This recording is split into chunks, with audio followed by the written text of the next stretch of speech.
Beatrice Royales. Yung binibigay nilang project sa akin is iba't ibang genre. May comedy, may love story, may drama, and ngayon is horror, which is very new to me nga. So sabi ko, every project ko with them is something I will value and remember all my life kasi they've given me an opportunity to prove myself again in another genre. Kasi nga, yung character ko dito medyo complicated dito sa movie na to, and medyo maraming hinihingi si Direk na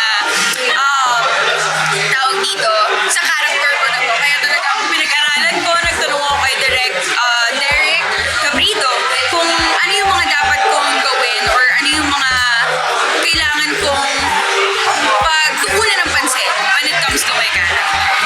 Ang saya kasi it's an all-star cast, and syempre pag napasama ka sa isang teleserye na all-star cast, talagang it's an opportunity, it's an kumbaga something na talagang papasalamat mo sa network sa pagbigay sa'yo ng opportunity na to. Syempre hindi lahat nakakatrabaho sila Miss Bea, sila Miss Carla, sila Miss Jean, Sir Tonton, lahat sila Benjamin.